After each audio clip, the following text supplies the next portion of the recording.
My parents refused to help with my trade school but secretly funded my brother's tennis career until Grandpa found out and everything collapsed in a way they never saw coming. I still remember the look on my dad's face when he said it, like he was just telling me the weather.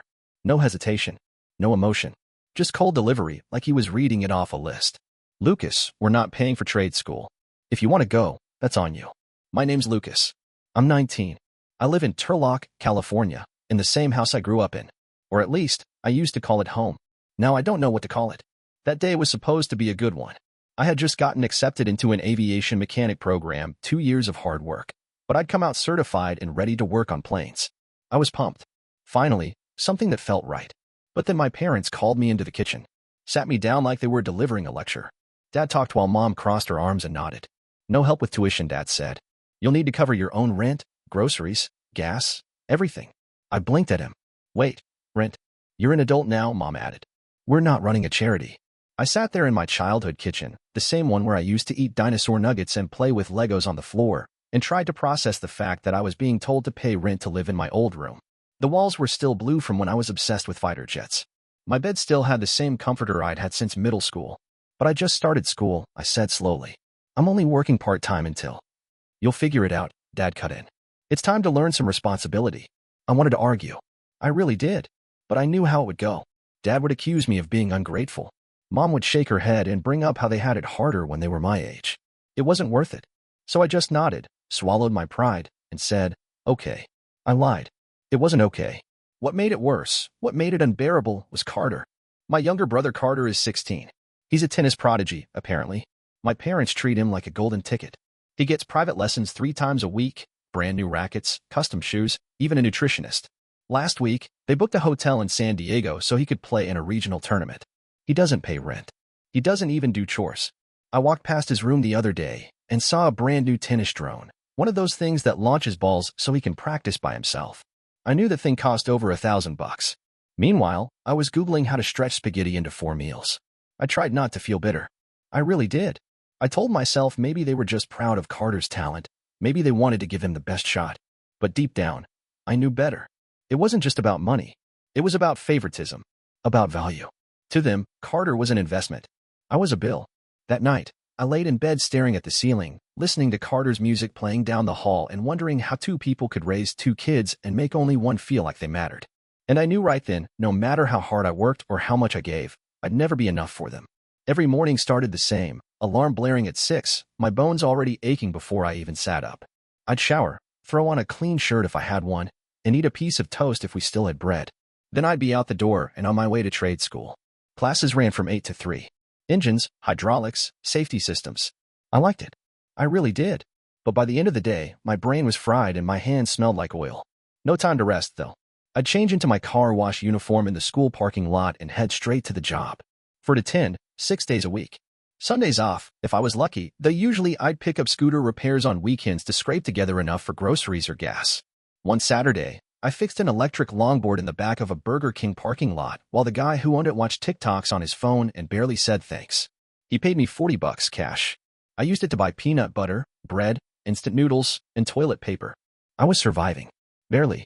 But surviving wasn't the hard part. The hard part was coming home. I'd get back late at night, muscles sore, uniform still damp from the car wash steam.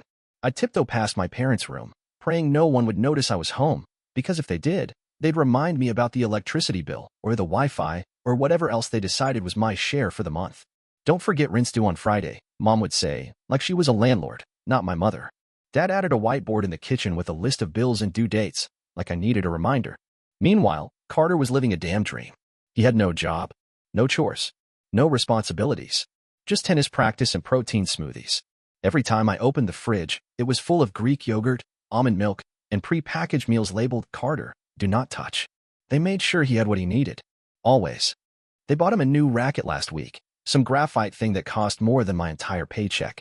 When I mentioned the cracked sole and my only pair of work shoes, Mom shrugged and said, put it on your list. You'll figure it out. I wasn't mad at Carter. He was just a kid. It wasn't his fault he got everything handed to him. But still, when I came home one night to find him stretched out on the couch eating takeout and laughing at something on TV, I had to clench my jaw just to keep from saying something I'd regret. I didn't want pity. I didn't want a handout. I just wanted to be seen. To have someone say, hey, we're proud of you too. But that never came. So I kept grinding, kept working, kept swallowing the resentment like medicine I couldn't afford. Because the only other option was quitting, and I wasn't about to give them that satisfaction. The day I asked them for help wasn't a proud one. I'd run the numbers a dozen times, tried every side hustle I could think of. But no matter how I sliced it, I was short. I needed a specific set of aviation tools for class, torque wrench, safety wire pliers, and a digital multimeter. Cheap ones wouldn't cut it. My instructor made that real clear. So I waited until dinner. Figured it was the best shot I had, catching them when they were already sitting down, relaxed. Carter was out, some team dinner or tournament prep. It was just the three of us. I sat at the table, palms sweaty under the surface, trying to find the right words. I was wondering if I could borrow a little money, I said finally, voice quiet. Just to get some tools for school. I'll pay you back, I swear. Dad didn't even look up from his plate. You need to figure out financial independence, he said. Mom nodded like she was agreeing with the sermon. You chose this path, Lucas. We told you, you're on your own now. I blinked. It's not for fun. It's for school. I've been working every day. You think Carter doesn't work hard? Mom shot back. He trains 6 days a week. He's sacrificing his childhood. I sat there stunned. Sacrificing his childhood? They were talking about private coaching, luxury gear, and fully funded travel like it was some noble burden. That same night, I walked past Carter's room and saw him unboxing a brand new training drone, a sleek, high-end model with auto-return and real-time video feed. A gift from my parents to help with focus and reflexes, according to the note taped on the box. The next morning, he left for a tennis camp in Spain. And I was here, debating whether I could afford socks. It hit me all at once. This wasn't about discipline or teaching me life skills. This was about value. They had made their choice. Carter was the future. I was background noise. I didn't cry. I didn't yell. I just got real quiet. At school, I stopped raising my hand. At work, I stopped making small talk. Every dollar I earned felt heavier, like it came with proof that I didn't matter to the people who should have cared most. And slowly, something shifted inside me. The hope, the patience, the waiting for their approval, all of it dried up. I started saving differently. Not just for bills. For escape. Because if they weren't going to invest in me, I'd find someone who would. Even if it had to be me. It was a Thursday night when I heard them talking about the car. I had just finished a double shift class all morning, car wash till 10. My clothes were still damp, and I smelled like soap and exhaust. I walked in the front door, dropped my backpack, and heard Dad's voice floating from the dining room. We're thinking of getting Carter a car for senior year. Maybe a hybrid. Something nice, but reliable. Something sporty, Mom added. He'll need to drive himself to practice now that his schedule's getting busier. I froze. They were sitting at the table, smiling, sipping coffee like they hadn't just dropped a bomb. I stood there behind the wall, listening to them gush over dealership options, safety features, gas mileage. My name never came up. Not once. When I finally walked into the kitchen, their voices cut off like someone hit mute. The silence was louder than anything they could have said. Hey, I muttered. Dad nodded. Mom gave me a quick, dismissive hi, and then turned her attention back to her laptop. I grabbed a bottle of water from the fridge and stood there, letting the silence stretch. He's getting a car? I asked, not really wanting the answer. Dad didn't look at me. It's something we're considering. I thought about the bus pass in my wallet. About the blister on my heel from walking to work last week when the route changed. I thought about the bike in the garage with the busted chain, the one I couldn't afford to fix yet. Cool, I said flatly, and left the room. That night, I didn't sleep. I kept replaying everything over and over in my head. The rejection, the drone, the trip to Spain, and now a car. I kept asking myself the same question. What did I do wrong?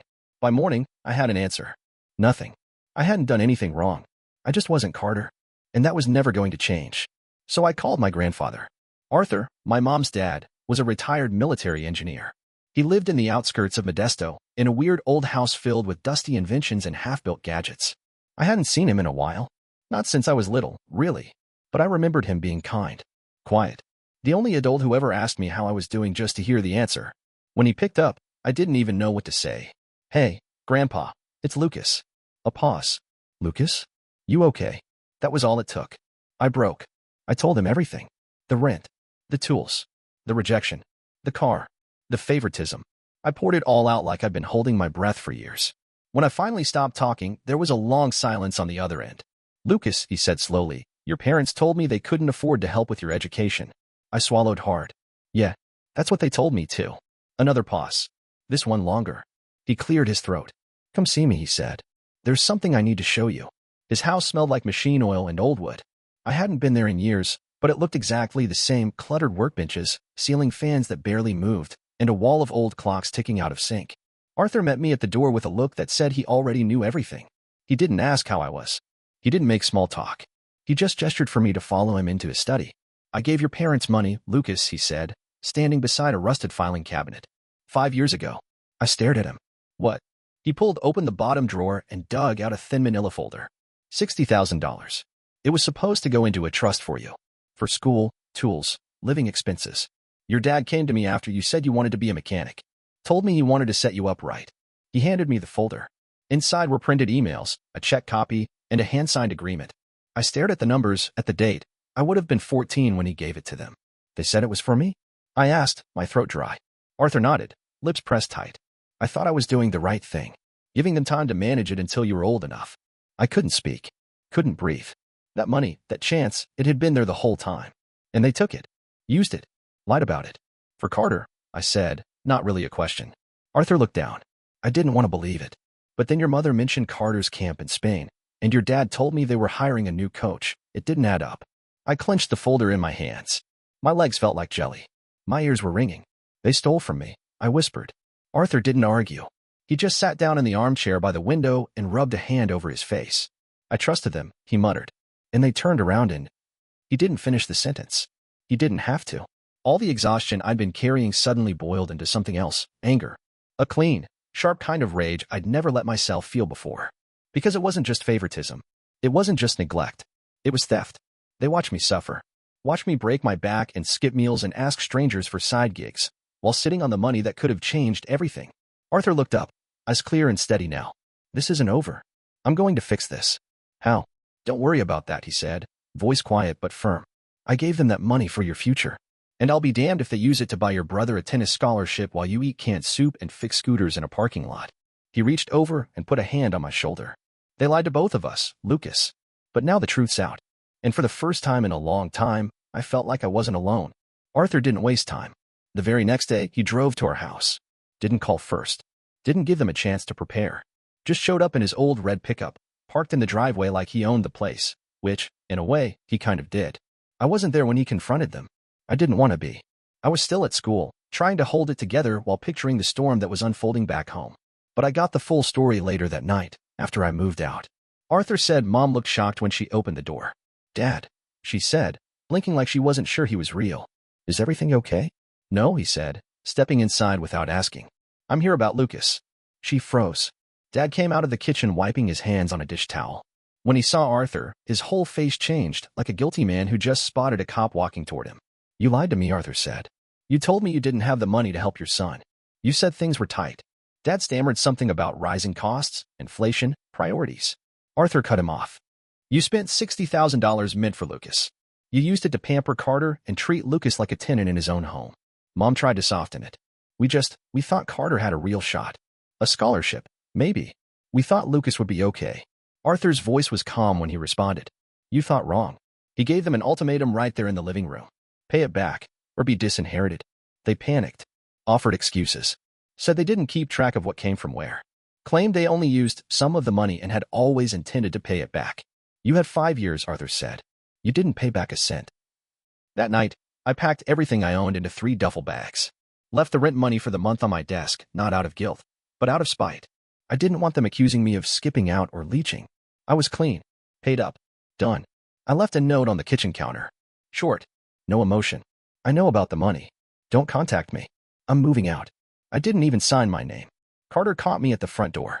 He looked confused, holding a protein shake in one hand and wearing a hoodie from some tournament I didn't even know he went to. What's going on? He asked. Why are you leaving? I looked at him for a second. He had no clue. None of this was his fault. But still, he was part of it, even if he didn't mean to be. Ask Mom and Dad, I said. Then I walked out. Arthur helped me move into his place that same night. He cleared out his guest room, which was more like a workshop with a bed in the corner, and told me I could stay as long as I needed. You've got a place here, he said. No rent. No lectures. Just rest.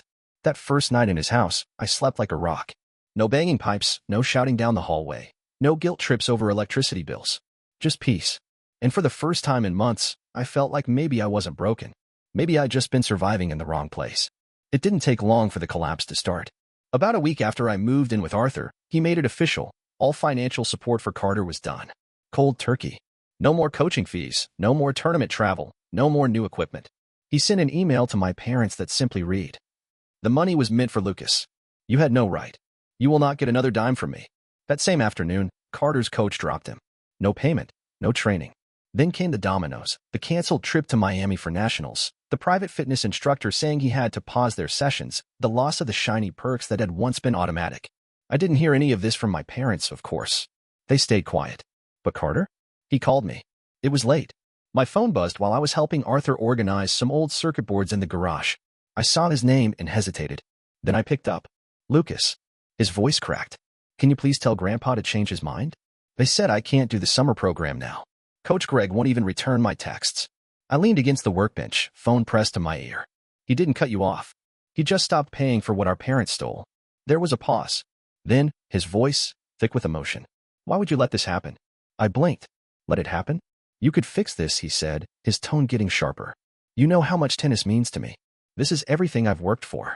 You think I don't know what it's like to work for something?" I asked quietly. "I was working doubles while living in a house where I had to buy my own food. You didn't even do your own laundry." "That's not my fault," he shouted. "No," I said, calm now. "It's Mom and Dad's.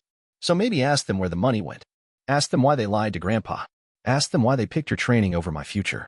He didn't respond, just breathed heavily on the other end of the line. When he finally spoke again, it wasn't anger, it was desperation. "So what am I supposed to do now?" I looked around Arthur's garage shelves of broken drones, tiny screwdrivers, soldering irons, a pot of coffee on the corner table. I thought about all the nights I came home dead tired while Carter polished trophies and uploaded match highlights. "You figure it out," I said. "Get a job. Save money. Learn how to lose something." He went silent. "You'll be okay," I added. "But you've got to stop expecting everyone to carry you." Then I heard the click as he hung up. That was the last time he called. And somehow, I didn't feel guilty. Not even a little. Arthur's house was quiet. Peaceful. No yelling, no cold stares, no lists on the fridge reminding me what I owed. Just the steady hum of old machines and the ticking of mismatched clocks. After a week of just decompressing, sleeping in, eating full meals, breathing again, I started helping him around the workshop. At first, it was just cleaning, organizing old boxes, labeling bins. But soon, Arthur pulled me into the real work. He ran a small drone repair business out of his garage. Word of mouth mostly. Nothing fancy, just local hobbyists, farmers who needed aerial footage, high school kids messing with DIY kits. But he had something special going on. Custom builds. Mods. The kind of tech most people didn't even know how to touch. "You've got the hands for it," he said one night, watching me solder a loose wire without burning the board. "Steady. Careful. Just like when you fixed that longboard with duct tape and a butter knife." I laughed. For real. Maybe for the first time in months. He started teaching me more, circuit boards, programming flight patterns, fixing gimbal mounts. I soaked it up like a sponge. It felt good to learn something without survival hanging over my head. I wasn't just pushing through anymore. I was building. When I wasn't working with Arthur, I was still grinding at trade school. But everything changed after I moved in. My grades went up. I started showing up early, participating more. I wasn't dragging myself through anymore. I was invested. A few months in, Arthur sat me down at the kitchen table. "I want you to be part of the business," he said. "Officially. A partner. We've got enough demand to expand, and I can't keep doing it alone." I was stunned. "You sure? I mean, I'm still in school." "I'm sure," he said. "You've earned this. And I'd rather pass it to someone who gives a damn than watch it fade when I'm gone." We spent the next few weeks turning the garage into a real workspace. New benches, proper storage, a front counter. I designed a logo. Arthur taught me how to do quotes and invoices. We even launched a simple website. Business picked up fast. Kids from the local college started showing up with drone kits and busted quads. We ran weekend repair workshops for cheap, sometimes just for pizza. By the time I graduated from trade school, we had a steady stream of customers. I invited a few classmates over for a little celebration. We had burgers, soda, and an old speaker playing classic rock on the porch. Arthur raised a glass of ginger ale and said, "To second chances." I didn't invite my parents. Not out of spite, but because they hadn't earned a seat at that table. This, the workshop, the certificate in my hand, the dirt under my nails from building something real, this was mine. And it had nothing to do with them. Later that night, Arthur handed me a set of keys. "Your name's on everything now," he said. "You're the future of this place." I held them for a long second, the metal cool in my palm. For the first time in my life, I believed it. I wasn't just surviving anymore. I was building something worth keeping. The texts came in waves. At first, every couple of days, from my mom, mostly. A mix of fake sweetness and guilt tripping. We miss you, honey. Let's put this behind us. I hope you're doing well. You know we always wanted what's best. Then the messages turned sharper. You're being childish. Carter's struggling, and it's tearing us apart. You don't just abandon your family, Lucas. I didn't answer a single one. I didn't delete them either. I wanted the reminder.